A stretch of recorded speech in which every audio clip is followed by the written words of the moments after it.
하나님 말씀 제가 전하겠습니다. 지난 2021년 6월 8일 화요일 오후 4시 30분에 캐나다 장로교는 동성 결혼을 수용하는 헌법 개정안을 통과했습니다. 그리고 90분이 지난 오후 6시에 성소수자를 목사로 장로로 안수하는 것을 허용하는 법안을 통과했습니다. 한 남자와 한 여자의 하나됨을 신성한 결혼으로 보는 성경적인 결혼 정의와 다른 내용을 우리 헌법에 추가하는 그런 안을 통과하게 된 것입니다. 여러분, 세상에서는요, 이제 동성 결혼이 하나의 상식처럼 되어버렸습니다. 특별히 우리가 사는 캐나다에서는 동성 결혼을 반대하는 것은 마치 야만인인 것처럼 그렇게 여겨지는 사회 속에 우리가 살고 있습니다. 세상은 그럴 수 있습니다. 왜냐하면 로마서에 의하면 이 동성애라는 것은 하나님의 창조율세에 반하는 것이고 하나님을 떠난 인간들의 깨어진 모습 중에 하나라고 분명히 말하고 있습니다. 그렇기 때문에 깨어진 세상이 깨어진 모습을 정상이라고 말하고 죄가 아니라고 말하는 것은 어쩌면 당연할 수가 있습니다. 그러나 교회는 달라야 합니다. 하나님 말씀을 기준으로 살아가는 교회는 달라야 됩니다. 세상에 다른 기준을 제시하고 다른 원리를 제시해 주어야 합니다. 그럼에도 불구하고 하나님의 교회들이 모인 교단에서 성경과 반하는 이런 결정을 한 것에 대해서 심히 유감을 표시하고 강력한 분노와 항의를 표시합니다. 이것은 저만의 생각이 아니라 우리 당의 모든 장로님들과 목사님들의 생각입니다. 오늘 기도 시간에 장우식 장로님이 울먹이면서 기도했는데 장래춘 장로님 한 분의 심정이 아니라 저희 장로님들 모두의 심정이고 또 목회자들의 모두 심정입니다. 또한 여기 계신 많은 성도님께서 동일한 마음으로 느끼셨으리라고 생각합니다. 또한 우리가 속한 한카 동분회의 모든 목사님들, 장로님들 이 결정에 대해서 동일한 저항과 분노와 참담함을 가지고 있는 것이 사실입니다. 여러분, 하나님께서는 결혼에 대해서 분명히 우리에게 정의해 주었습니다. 그리고 하나님 말씀은 동성애는 하나님께서 말씀하시는 분명한 죄라는 것을 말씀하셨습니다. 창세기 2장 24절에 하나님 말씀하십니다. 이러므로 남자가 부모를 떠나 그 아내와 합하여 둘이 한 몸이 이룰지니라. 한 남자와 한 여자의 하나됨이 결혼이라고 하나님 분명히 말씀하셨습니다. 어떤 분은 예수님께서 동성애라는 것을 한 번도 언급하지 않으셨기 때문에 이건 큰 문제가 아니다 그렇게 말씀하시는 분도 있습니다. 근데 저는 그렇게 생각하지 않습니다. 예수님께서는 창세기 말씀을 인용하시면서 분명히 결혼에 대해서 말씀하셨습니다.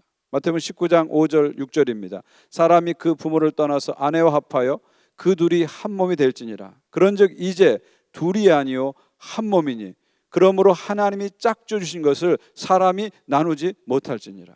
우리 예수님께서는 결혼이라는 것은 한 남자와 한 여자의 신성한 하나됨이라고 분명히 못 박았습니다.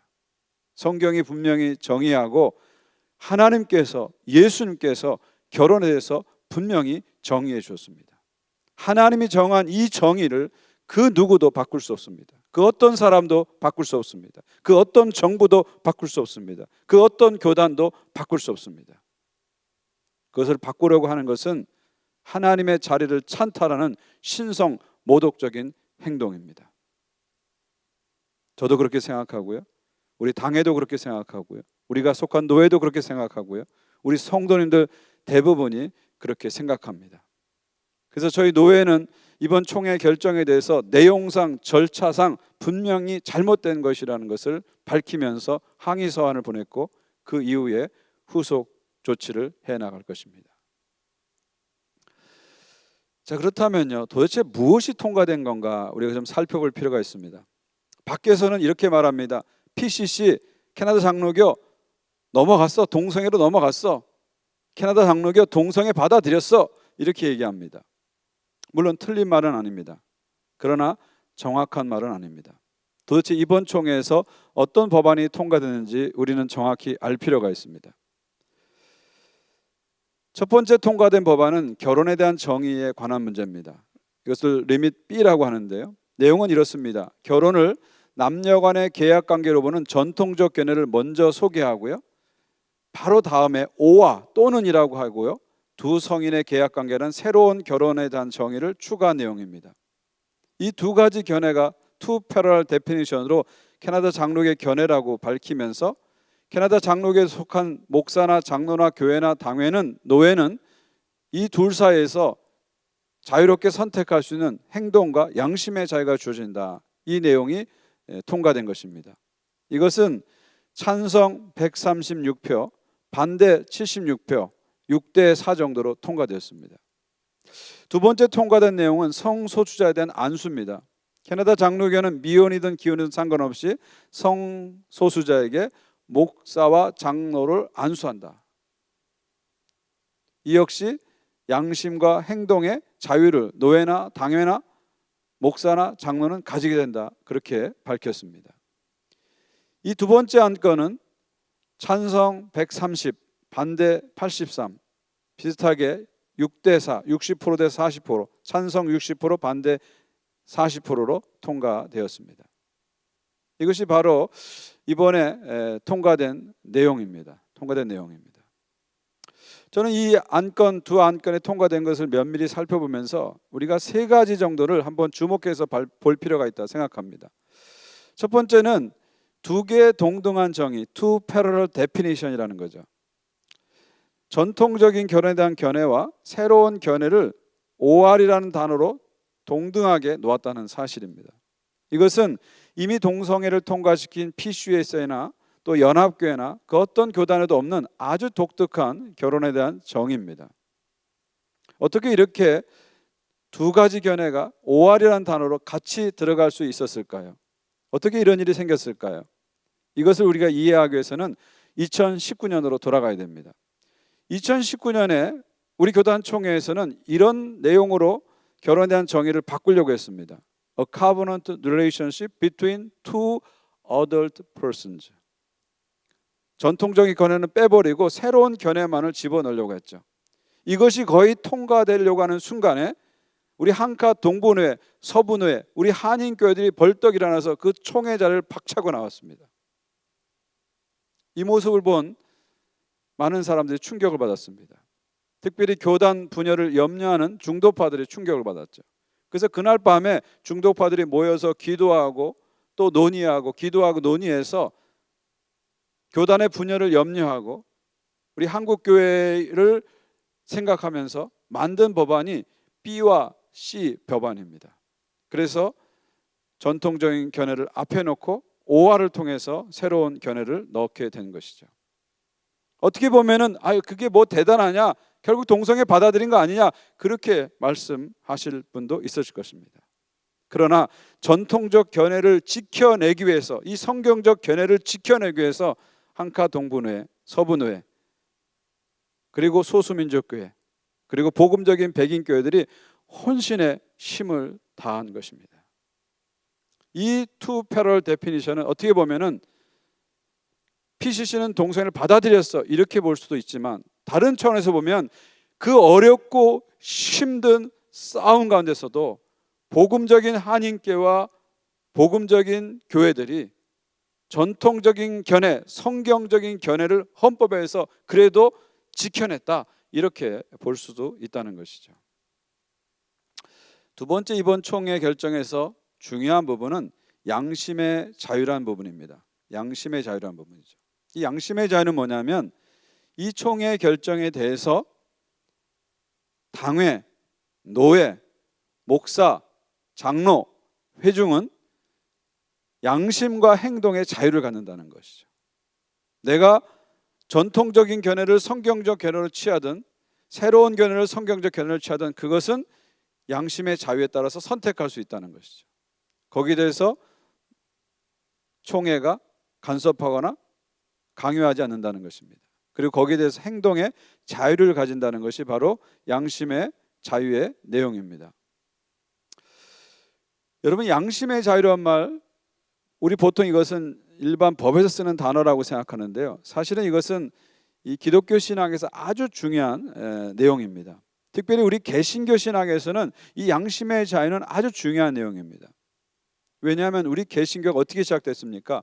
거대한 카톨릭 교회로부터 개인의 양심의 자유를 외치면서 시작된 교회가 개신교입니다. 개신교는 이 양심의 자유를 아주 중요하게 생각합니다. 특별히 그 중에서도 우리 장로교, 보통 개혁교회라고 리폼드 처치라고도 하고요, 프레스비안 처치 장로교라고 하는데 같은 내용입니다. 우리 장로교에서는 이 양심의 자유가 엄청나게 중요합니다. 특히 북미에 있는 장로교단은 양심의 자유가 그 어느 교단보다 중요합니다. 왜냐하면 북미에 있는 장로교단들은 유럽에서 양심의 자유, 신앙의 자유를 찾아 이 땅에 왔기 때문에 양심의 자유는 그 어느 것보다 중요하죠. 그래서 모든 장로교 헌법의 정치 원료 1조는 양심의 자유로 못 받고 있습니다.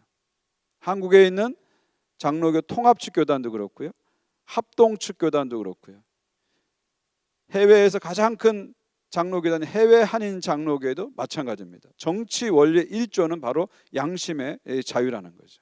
무슨 말이냐면 이 양심의 자유가 무너지면 장로교 정치가 무너진다는 것이죠. 양심의 자유가 무너지면 교회가 존립할 수 없다는 것이 가장 중요한 정치 원리 중에 하나입니다. 그렇기 때문에 이 양심의 자유는 상당히 중요한 언명이라고 볼 수가 있습니다. 제가 이 양심의 자유를 여러분들에게 미국 장로교의 예를 들어서 설명해 드리겠습니다. 우리보다 앞서 2015년에 지금부터 한 6년 전 2015년에 PCUSA, 우리는 PCC라고 하고 여기는 PCUSA, 비슷한 신학적 내용을 갖고 있는 두 장로교단입니다. PCUSA는 이런 결정을 내렸습니다. 결혼은 두 사람의 독특한 현신이다. 그러니까 전통적인 견해를 빼버리고 새로운 견해를 성경적 견해 앞에 놓고요, 콤마하고 traditionally 전통적으로 a man and a woman, 전통적으로는 한 남자와 한 여자의 헌신 관계다. 앞에도 본 것처럼 우리 교단의 헌법보다는 상당히 더 앞에 나간 더 진보적인 그런 입장을 PCUSA가 결정했습니다. 2015년 이 결정을 통해서 9,161개 교회 중에서 383개 교회가 교단을 탈퇴했습니다. 전체 4%가 교단을 탈퇴했습니다. 또 PCUS 교단 안에는 400개 한인교회가 있는데 400개 한인교회 중에서 20개 교회가 교단을 탈퇴했습니다. 전체 5%가 교단을 탈퇴했습니다. 일이 벌어지고 나서 한인교회들은 많은 어려움들을 겪고 또 많은 기도를 하고 토의하고 이런 결정을 내리게 된 것이죠. 저는 우리 교단이 이런 문제를 앞에 놓고 있어서 2015년에 이 일을 먼저 겪은 미국 장로교회 안에 있는 한인교회 목사님들과 많은 대화를 나눴습니다. 교단에 잔류한 두 분의 목사님하고도 대화를 나눴고요, 교단을 떠난 두 분의 목사님하고도 얘기를 나눴습니다. 이 결정 이후 그들의 반응에 따라 교회가 어떤 모습으로 변했는지 궁금해서 그들과 깊은 이야기를 나눴습니다. 특별히 제가 교단에 남아있는 두 분 목사님에게 질문했습니다. 당신들이 이것이 통과된 다음에 당신 교회에서 당신의 목회나 당신의 설교나 당신의 결혼식이나 당신의 어떤 행정에 있어서 교단의 간섭과 교단의 어떤 강요가 있었냐 물어봤습니다. 두 분 모두 지금까지 자기 교회나 노회에서 한 건도 그런 것이 없다고 분명히 말씀하셨습니다.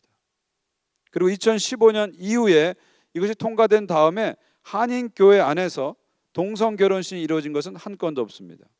또한 물론 동성애자가 목사와 장로로 안수된 것도 한 건도 없습니다. 왜 이런 일이 벌어졌을까요? 그것은 바로 장로교단의 정치원료 1조인 양심의 자유 때문입니다. 미국 장로교가 그런 길을 걸었다면 저는 캐나다 장로교 역시 양심의 자유를 존중할 거라고 생각합니다.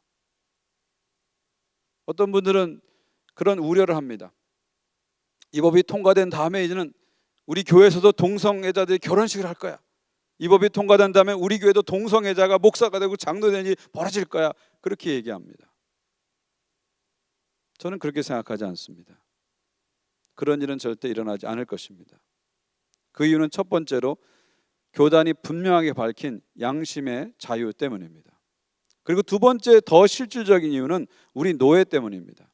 우리 노예가 동성 결혼이 성경적이 아니라는 것을 분명히 밝혔고 성소수자에 대한 안수가 허용되지 않는다는 것을 분명히 밝혔습니다. 여러분, 노예가 그것을 밝혔다는데 여러분 주목하실 필요가 있습니다. 여러분, 장로교 시스템에서는, 정치 시스템에서는 가장 중요한 건 노예입니다. 총회는 1년에 한 번 열렸다 해산합니다. 그러나 노예는 계속 있으면서 신학생을 선발하고 교육하는 것을 노예가 합니다. 그리고 목사를 선발하고 안수 주는 일, 장로를 선택하고 선거하고 안수 주는 일을 노예가 담당하는 것입니다. 우리 노예가 확고하게 건강하게 분명한 입장을 가지고 있기 때문에 미국 장로교에 그랬던 것처럼 우리 노예 안에서는, 우리 교회 안에서는 여러분 염려했던 그런 일이 절대로 일어나지 않을 것입니다. 세 번째로 우리가 이번 결정에서 주목해야 할 것은요, 40% 이상의 남은 자들입니다. 여러분 지금까지 보셨던 것처럼 이 안건이 통과될 때 찬성이 60%, 반대가 40%였습니다. 우리 교단 안에 40%의 복음적인 또 성경적인 가치를 붙잡고 있는 40%의 남은 자들이 있다는 것이죠. 강력한 구루터기들이 남아 있다는 것입니다. 이 40% 안에는 우리 한인교회가 가장 큰 비중을 차지합니다. 그리고 헝가리안 처치, 차이니즈 처치, 아라비안 처치, 그 다음에 보수적이고 성경적인 복음적인 백인 교회들이 여기에 속해 있습니다. 아직 끝나지 않았다는 것이죠. 우리 안에는 40%의 남은 자들이 있다는 것에 우리는 주목할 필요가 있습니다. 자, 그렇다면 이런 상황 속에서 우리는 어떻게 해야 합니까? 우리는 어떠한 선택을 해야 하는가요? 우리 노예 일부 교회들, 또 우리 교단의 일부 교회들은 교단이 이런 결정을 했기 때문에 우리는 교단을 탈퇴해야 된다, 그렇게 생각하는 분들이 있습니다. 우리의 신앙 양심상 이런 교단은 있을 수 없다, 우리는 이 교단을 나가야 된다, 그렇게 말씀하시는 분들도 있습니다. 저하고 아주 가까운 우리 노예 신학교 동기 목사님도 자신과 자신의 교회는 그런 선택을 하겠다고 저한테 분명히 이야기를 하셨습니다. 저는 그분들의 결정을 존중합니다. 또 그분들을 존경합니다. 또 그분들이 어떤 어려움과 헌신 속에서 그런 결정을 했다는 것을 분명히 또 이해합니다. 왜냐하면 교단을 떠나는 결정을 하는 순간 건물을 포함해서 모든 재산권을 교단에 넘겨줘야 된다는 그런 가능성이 아주 높다는 것을 알면서도 그런 결정을 했다는 것에 대해서 저는 그분들에게 존중하는 마음을 갖습니다. 그리고 그분들과 영적으로 연대하며 그들을 위해서 함께 기도합니다. 그러나 저는 다른 선택을 했습니다. 남아서 변화를 만들겠다, 그런 선택을 했습니다. 또 우리 당회도 다른 선택을 했습니다. 우린 남아서 PC 교단에 남아서 변화를 만들겠다, 그런 선택을 했습니다. 또 우리 노회도 지난 20일 임시노회에서 우리 노회는 남아서 이 PC 교단이 더 성경적인 방향으로, 복음적인 방향으로 나가도록 싸우면서 변화를 만들겠다, 그렇게 결정을 했습니다. 저는 여러분에게 우리 당회가 어떤 결정했는지 알려드리고요, 우리 노회가 어떤 결정했는지 알려드리고요, 그리고 그 결정의 배경을 알려드리려고 합니다. 먼저 우리 임시 당회에서 결정한 내용입니다. 여러분들에게 이미 카톡을 통해서 전교회에 보내드렸고요, 그리고 오늘 현장 예배 나오신 분들에게는 유인물로 드렸습니다. 제가 한번 여러분들에게 읽어드리겠습니다.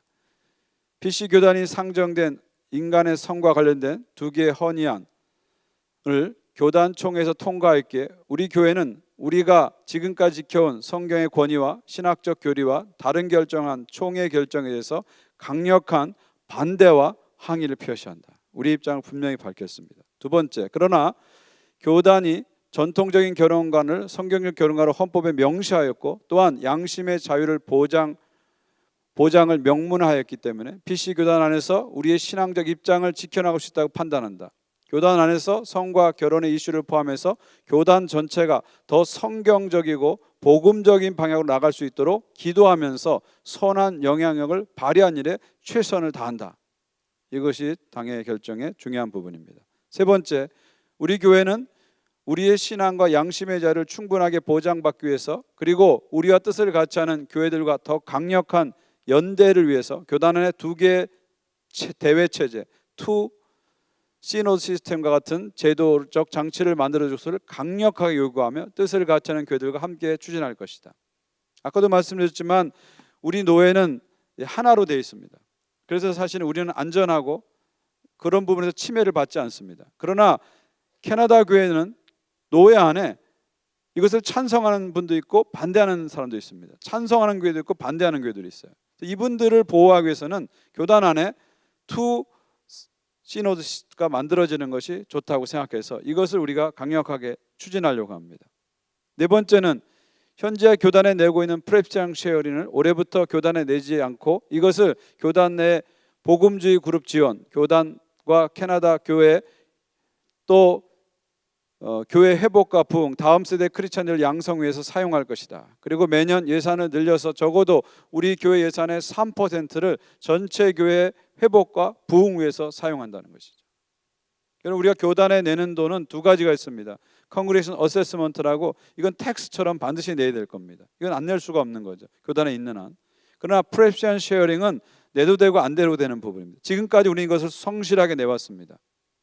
1년에 한 2만 5천 불 되는데요. 올해부터는 이것을 내지 않고 여기다가 더 우리가 예산을 투자해서 우리 교단 안에 있는 복음주의 그룹을 지원하려고 합니다.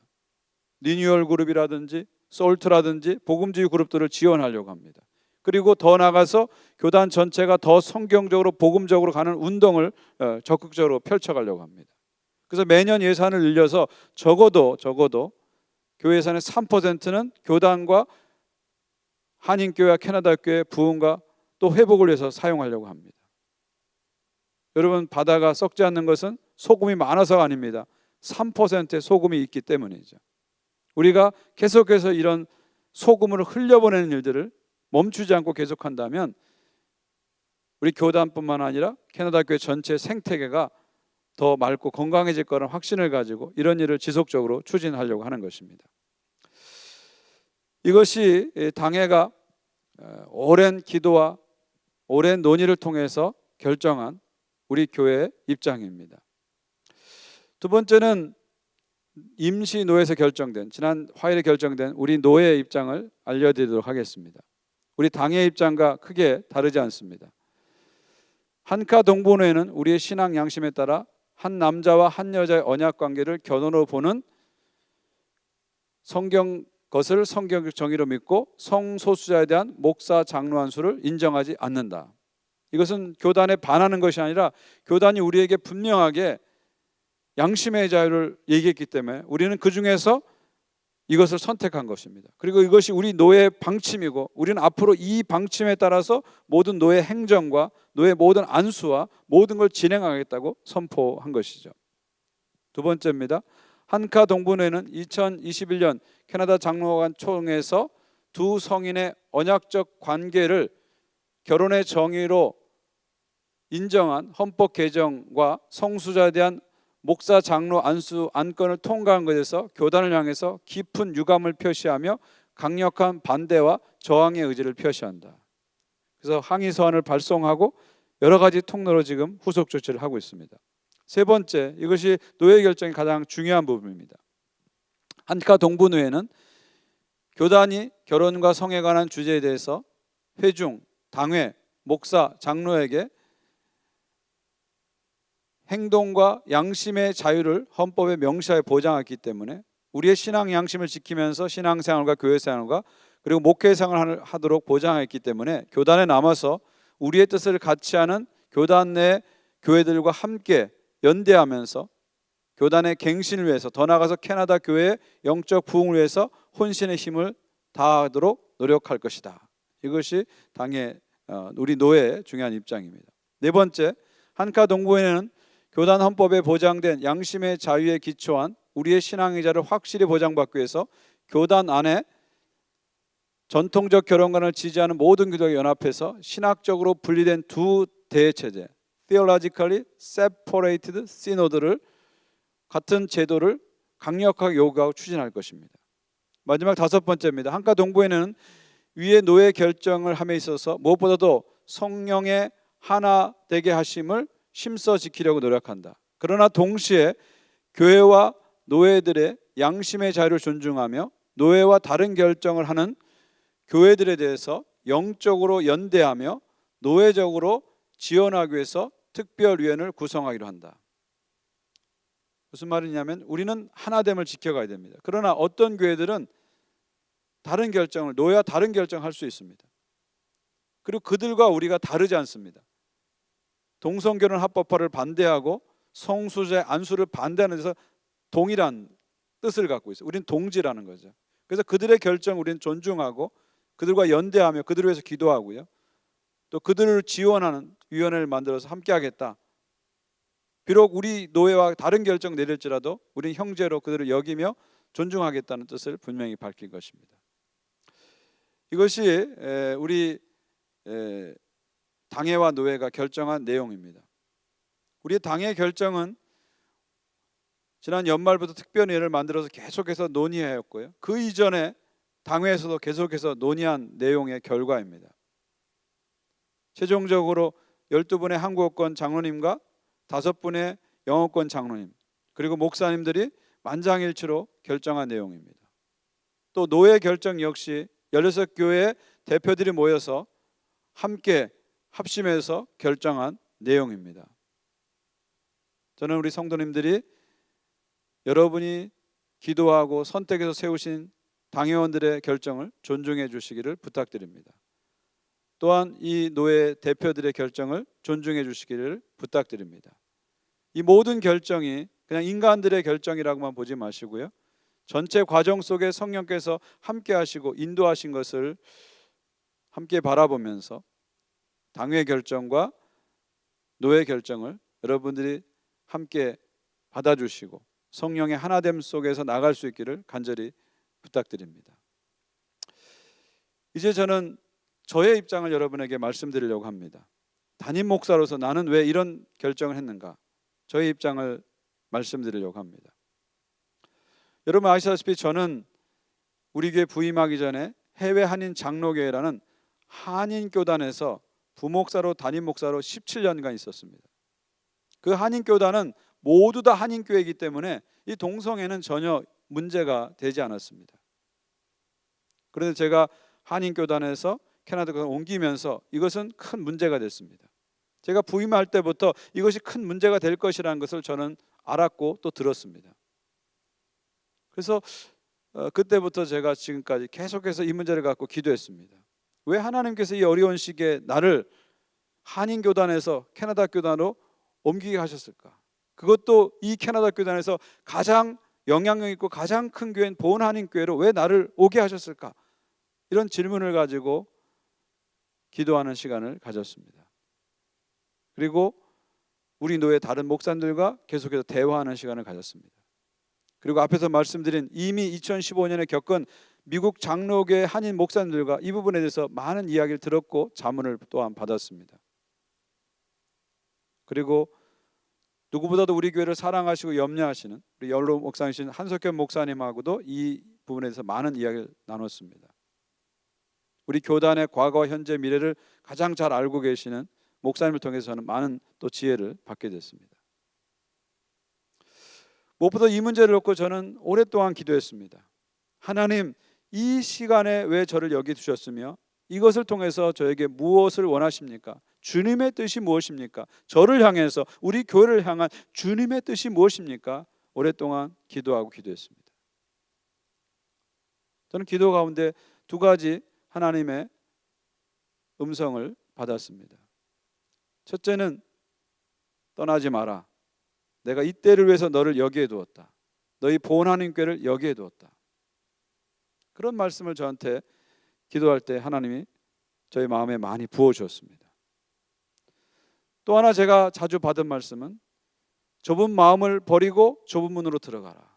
네로우 마인드를 버리고 네로우 게이트로 들어가라. 교단을 떠나는 것도 힘든 일이지만 남아서 싸우며 변화를 만드는 것, 이것이 좁은 문으로 들어가는 것이다. 그런 말씀을 받았습니다.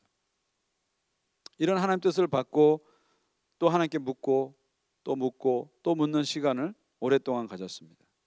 그러면서 저는 이것이 나와 우리 교회를 향한 하나님의 뜻이라는 것을 여러 과정을 통해서 확신하게 됐습니다. 여러분 아시다시피 저는 미국과 캐나다에서 기독교 영성을 공부했습니다. 그래서 이것이 하나님 뜻이다, 하나님의 음성을 들었다, 이런 말을 가능하면 쓰지 않으려고 노력하는 사람 중에 하나입니다. 그러나 저는 이 문제에 있어서는 제가 또 묻고 또 묻고 1년 반 동안 계속해서 이 문제를 갖고 씨름하고 기도해서 그 가운데서 하나님께서 저에게 주신 분명한 확신이 있기 때문에 지금 이 시점에서 나와 우리 교회를 향한 하나님의 뜻은 이 교단에 남아서 함께 싸우면서 변화를 만든다는 것을 확신하게 됐고요. 그런 마음들을 장로들 같이 나눴고 또 장로들 안에서도 동일한 마음이 성령을 통해서 역사했고요. 그래서 우리가 이런 결정을 하게 된 것입니다.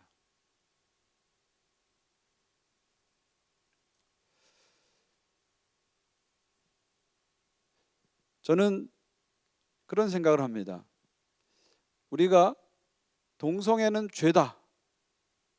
그리고 한 남자와 한 여자의 결혼만이 성적 결혼이다. 저는 이것은 신앙 양심의 문제라고 생각합니다. 그리고 우리는 이것을 반드시 지켜야 됩니다. 분명히 우리가 지켜야 할 가치라고 생각합니다.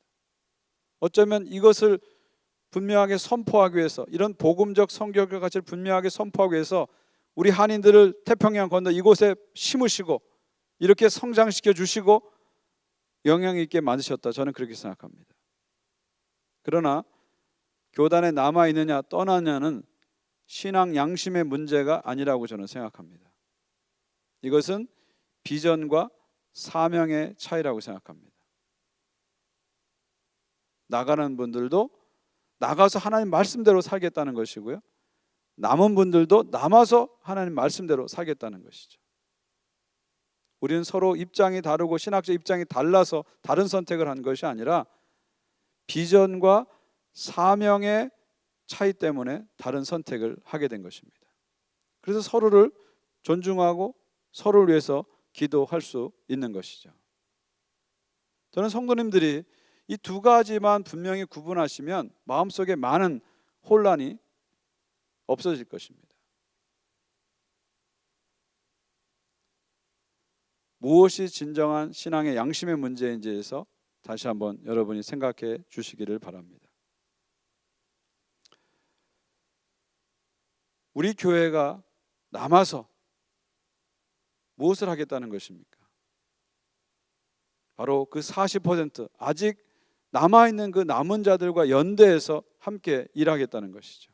우리 교회가 남아서 무엇을 하겠다는 것입니까? 분명한 성경적 입장을 가지고 건강한 신앙을 가진 우리 노예 교회들과 함께 연대해서 이 교단이 더 성경적이고 복음적 방향으로 나가도록 그렇게 하겠다는 것입니다. 이것이 하나님께서 우리에게 주신 사명이라고 생각합니다. 우리에게 주신 비전이라고 생각합니다. 그냥 우리가 남겠다는 것이 아니라 하나님께서 우리에게 주신 이 비전과 사명 때문에 남겠다는 것입니다. 여러분, 우리 교단 안에는 이 복음적인 그룹들이 몇 그룹 있습니다. 그 중에 가장 큰 그룹이 리뉴얼 펠로우십인데요, 이분들은 여기 소수민족 교회도 있고 백인 교회도 있는데 이 그룹에서는 교단이 더 성경적 복음적 방향으로 가도록 애쓰는 그런 네트워킹입니다. 이 모임을 이끌고 있는 분이 앤디 코넬이라는 분입니다. 이분이 교단이 이것을 통과한 다음 날에 자기 블로그에 칼럼을 썼습니다. 그 칼럼의 제목이 God is still in charge입니다. God is still in charge. 하나님은 지금도 주장하고 계시다, 이런 제목입니다. 거기에 이런 글이 있었습니다. 세상 끝날까지 우리와 함께 하시겠다고 약속하신 주님의 말씀을 기억하면서 주님만을 바라보자. 아직 끝나지 않았다. 우리의 영적 방향을 재조정하자. 낙심에 빠지지 말자. 그렇습니다. 아직 끝나지 않았습니다. 낙심해서는 안 됩니다. 제가 이 글을 읽고 감동을 받아서 우리 앤디 목사님이 전화를 했습니다. 그러면서 내가 당신과 뜻을 같이 한다. 당신의 글에 감동을 받았다. 그렇다, 우리는 아직 끝나지 않았다. 낙심하지 말자. 우리 함께 기도하고 함께 싸우고 함께 일하자. 그런 말씀을 드렸어요. 그래서 우리는 당신들의 그룹을 지원할 것이다. 그리고 당신들의 그룹이 어떤 행사를 하고 싶으면 우리 교회를 마음껏 사용하라. 우린 동지다. 함께 기도하고 함께 나가자. 그런 말씀을 드렸어요. 만약 우리가 우리 교단을 떠난다면 이런 앤디 목사님 같은 40%의 외롭게 싸운 이분들을 저버리는 것이 되는 거죠.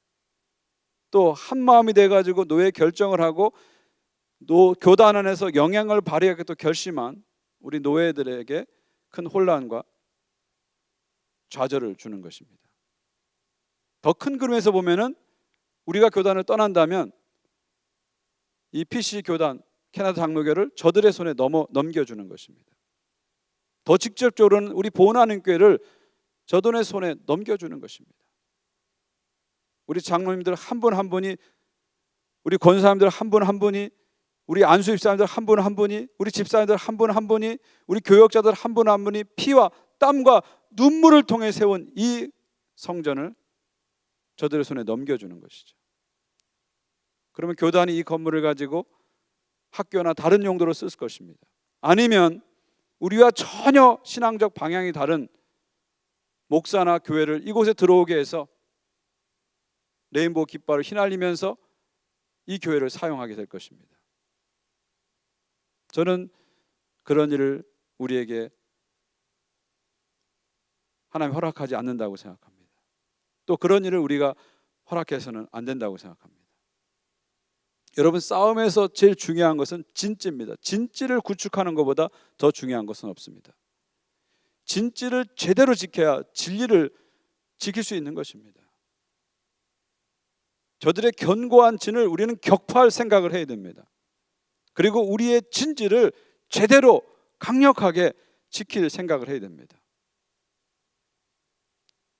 진지를 버리고 진리를 지키는 것은 어렵습니다.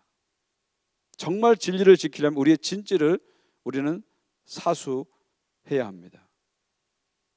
교단을 떠나는 것이 그것만이 신앙 양심이다, 이런 말에 여러분 절대로 현혹되지 마시기 바랍니다. 하나님 우리에게 원하는 것은 이 세상에 동화되는 것을 원치 않습니다. 동시에 하나님께서 원하는 것, 우리가 이 세상에 도피하는 것도 원치 않습니다. 우리가 믿음의 중심을 잡고 세상 속에 참여하기를 하나님 원하십니다. 여러분, 다니엘을 보십시오. 다니엘은 바벨론으로 끌려갔습니다. 그렇지만 다니엘이 바벨론 속에 살면서 절대로 그의 신앙 양심을 버리지 않았어요. 신앙의 중심을 버리지 않았어요. 바벨론에 절대로 동화되지 않고 목숨을 걸고 믿음의 중심을 지켰습니다. 그렇다고 해서 다니엘이 바벨론부터 도피하지는 않았습니다. 오히려 바벨론 속에 깊이 들어가서 바벨론의 언어를 배우고 바벨론의 문화를 배웠습니다. 그리고 그 포악하고 음란하고 이방신을 섬기는 바벨론과 페르시아의 황제 밑에서 무려 60년 동안 정치를 했습니다. 그리고 나중에 국무총리까지 되었습니다. 여러분, 이 바벨론에서 남아서 이런 일을 한 다니엘이 하나님을 저버린 것입니까? 양심을 저버린 겁니까? 절대 그렇지 않습니다. 하나님께서는 이런 다니엘, 세상에 동화되지도 않고 세상부터 도피하지도 않고 믿음의 중심을 짓고 세상 속에 적극적으로 참여한 다니엘을 진정한 하나님의 사람으로 이야기합니다. 다니엘은 그 속에서 하나님 나라를 외쳤습니다. 이방 왕들에게 하나님만이 진정한 왕이시며 하나님 나라만이 영원하다고 외쳤습니다. 그리고 나중에 느부갓네살 왕이 하나님을 찬양하도록 그렇게 만들었습니다. 사랑하는 성도 여러분, 지금은 떠날 때가 아닙니다. 지금은 싸워야 할 때입니다. 지금은 떠날 때가 아닙니다. 지금은 변화를 만들 때입니다. 동화되지도 말고 도피하지도 말고 중심을 잡고 참여하라. 이것이 바로 이 시점에서 저에게 주시는, 또 우리 교회에게 주시는, 또 우리 한인교회에 주시는 분명한 하나님의 뜻이라고 저는 생각합니다. C.S. 루이스는 이런 말을 했습니다. You cannot go back and change the beginning, but you can start where you are and change the ending. 당신은 처음으로 돌아가서 처음을 바꿀 수는 없다. 그러나 지금 있는 자리에서 다시 시작하면 끝을 바꿀 수 있다. 그렇습니다. 이미 벌어진 일을 우리는 다시 뒤집을 수는 없습니다. 돌이킬 수는 없어요. 이미 벌어진 일입니다. 그러나 지금 있는 이 자리에서 우리가 다시 시작한다면 우리는 끝을 바꿀 수 있습니다. 그리고 하나님 우리를 통해서, 우리 노회를 통해서, 우리 한인교회를 통해서 다른 끝을 준비하고 있습니다. 우리가 도망가지 않고 진지를 지켜간다면 하나님께서 우리를 통해서 또 다른 역사를 이루어 가실 것입니다. 오늘 하나님 말씀은 남은 자에 관한 말씀입니다. 오늘 이사야 10장에서는 남은 자가 돌아올 것이다 얘기합니다. 그리고 하나님께서는 남은 자를 통해서 새 역사를 이루실 것을 이야기합니다. 하나님의 처절한 심판 속에서 모든 것이 다 끝났다고 생각하는 그 순간에도 하나님은 남은 자를 통해서 비전과 소망을 이루어 가신다는 말씀이 바로 오늘의 말씀입니다. 이 남은 자 사상은 이사야에서 아주 중요한 사상입니다. 이사야 6장을 보게 되면 남은 자를 구루터기라고 표현했어요.